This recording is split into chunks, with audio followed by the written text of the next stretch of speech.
Hello, everyone. Welcome to Nilanjana's exclusive English lessons. And in today's lesson, we are going to learn the poem I Remember, written by Thomas Hood. And welcome all of you once again. And those who are watching me for the first time, of course, you're not watching me because I'm not visible here.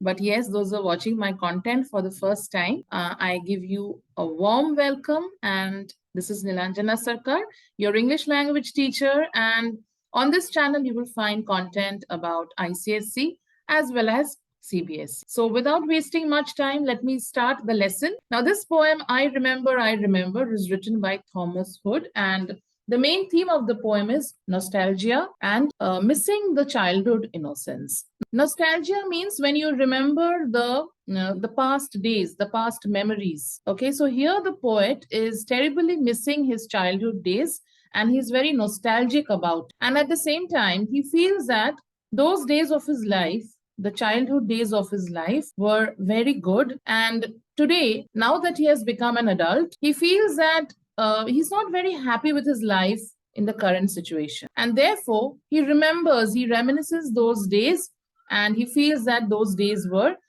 full of joy. So I'll just read the stanza one by one and then I'm going to explain. I remember the house where I was born, the little window where the sun came peeping in at morn. The very beginning lines of the poem, I remember. So what does the poet remember? He remembers his childhood days. And he's very specific about the memories that he shares with us. The memories are so vivid, they are so detailed that he remembers everything. He's very, very clear about the incidents and, of course, the details that he shares with us. So the first thing that he tells us, he remembers the house where he was born. He specifically remembers the house that he was born. And not only that, the little window where the sun came peeping in at morn. So this also tells that he is very clear.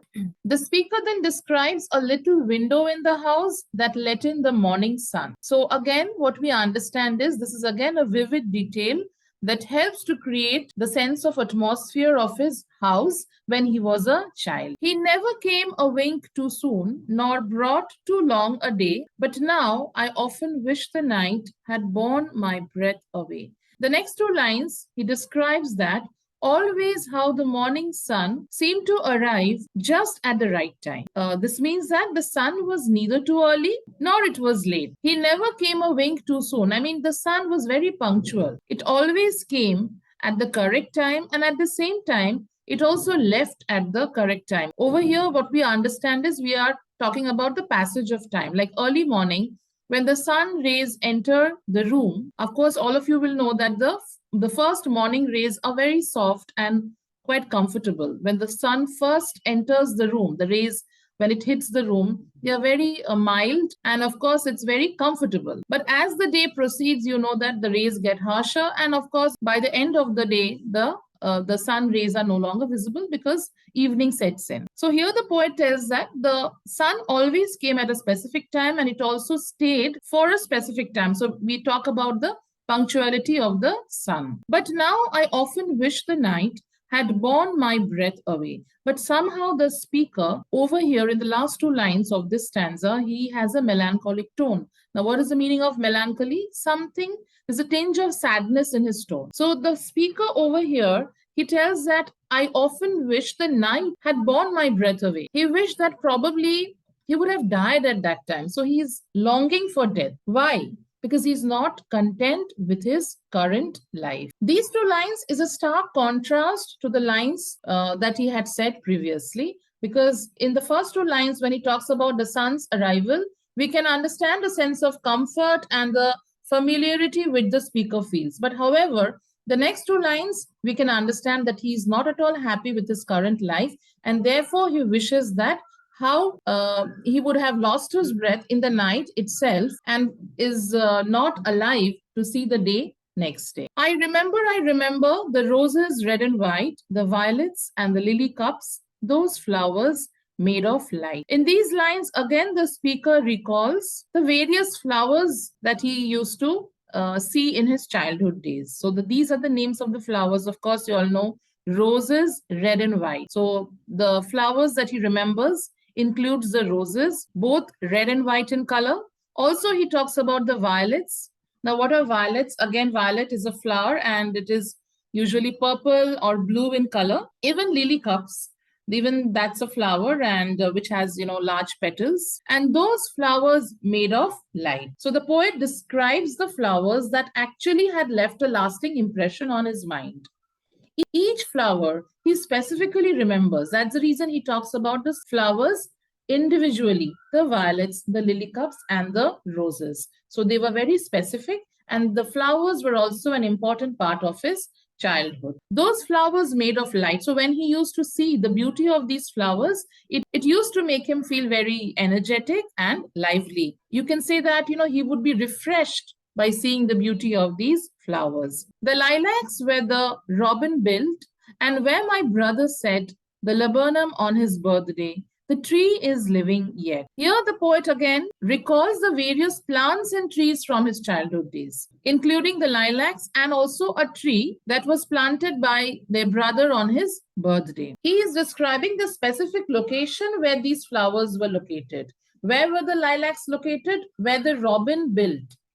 The image of the robin building the nest in the lilac again adds to the familiarity that he had already established in the previous stanza. And again, after this, he talks about the speaker's brother. He has planted a laburnum tree on his birthday. And this also tells us that the memories that he shares with us, they are very personal. He remembers each and every detail. A tree which was planted by his brother, the flowers where the robin had built the nest. So each and every detail is very vivid in his mind till now. And that's the reason he remembers them so clearly. The last line, the tree is living yet. Now, this is again, where the speaker is trying to talk about the lasting nature of the memories and the continuity of time. The tree is still living. It is still there. And therefore, it also emphasizes the fact that the memories are also still vivid and alive. This tree is actually a reminder for the poet of his, the golden days of his childhood and the beautiful time that he had shared with his brother, and of course the lovely days of his childhood. Because when he tells the tree is living yet, it means that it's still there. The memories are still there. I mean, he can just relate to those beautiful days still now when he sees the tree. I remember where I was used to swing and thought the air must rush as fresh to swallows on the wing. In these lines, he recalls a swing. Now, every child, I'm sure, is quite fond of swings. They love to have a good time on the swings, especially when they go in the park and enjoy with their friends. So the poet also recalls a swing where he used to play as a child and thought the air must rush as fresh. The speaker describes that as when he was a child, he used to imagine that the air rushing past them must feel the same as it does to the swallows flying through the air. So what are swallows? They are migratory birds. So when the swallows used to fly through the air also must have felt the same way. This is a comparison to the feeling when he is swinging. When he used to swing, the way the air felt around him, it is something of a similar experience, just like when the swallows fly through the air. Because when the swallows fly, they fly with a lot of agility, and the air around them also feels the same. In these lines, again, we can understand that he recalls the memories in a very vivid manner. My spirit flew in feathers then that is so heavy now, and summer pools could hardly cool the fever on my brow. So here again, he talks about the carefree days of his childhood. Those days of his childhood, my spirits flew in feathers. So as a child, he was very carefree, he was very light-hearted, and as if his spirit was able to fly. Because, of course, all of you will agree that childhood is indeed a time when we all are very carefree and we are not burdened with any thoughts. However, as an adult, he feels that he has a lot of burdens in his life, and even the refreshing coolness of the summer pools cannot ease his troubles. Summer pools could hardly cool. Now, when we take a dip in the summer pool, of course, it's summer now, and the heat is really unbearable. So what do we enjoy during this time? That we love to go for a swim. We love to, have a nice time near the pool, and it usually cools the heat. But the poet tells that Right now, his mind is so burdened with thoughts that even the summer pool cannot cool the fever on his brow. So, the fever on his brow refers to the troubles that he's burdened with, and summer pools could hardly cool the fever on my brow. So, the poet tells that right now he's so burdened with his thoughts that even the summer pool cannot ease his troubles. I remember the fir trees dark and high. I used to think their slender tops were close against the sky. Now, in this part, the poet recalls the tall fir trees from the childhood days. And during that time, as a child, he used to think that the tree reached all the way up to the sky because fir trees are very tall, right? So, as a child, from his childhood innocence, he felt that the trees like almost reached up to the sky. So this shows that how, as a child, our imagination and our perceptions are quite different from the reality of the world. I used to think their slender tops were close against the sky. So fir trees, what kind of trees? I'm sure many of you must be knowing they are coniferous trees, and the trait of these trees are they're very tall and slender shaped, and they also have needle-like leaves. So he felt that probably the tree used to reach up to the sky. They were very close against the sky, and that was his perception at that point of time. It was a childish ignorance, but now it's little joy to know I'm farther off from heaven than when I was a boy. This line reflects that how his understanding of the world and nature has changed now that he's an adult. It was all his ignorance that he used to think that the trees reached up to the sky. Childish ignorance refers to the perceptions and the experiences that we have as a child. But now it is little joy. So again, now the poet is disillusioned. He's very disappointed with his life. To know I'm farther off from heaven than when I was a boy.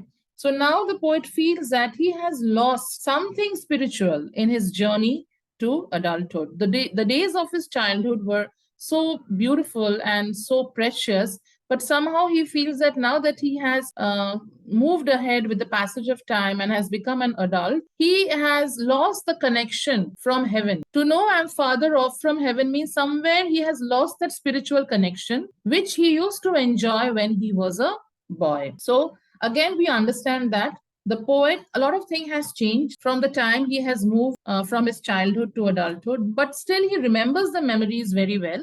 They're very vivid in his mind. The memories are very familiar, like he can remember each and every significant details of his childhood. However, now he's not content with his life. Now, why is he so disillusioned? That's not clearly mentioned, but probably what we can understand as we read the poem is that childhood is the best phase of a person's life. Okay, because why? Because during this time we all are very carefree, we are very light-hearted, we are spirited, and we don't have any anxiety or any kind of thoughts that weigh down our mind. Yes, I know all of you will tell that, yes ma'am, we have the thoughts of our study and we have to we have a lot of pressure of studies, but I would say that this is not a pressure at all.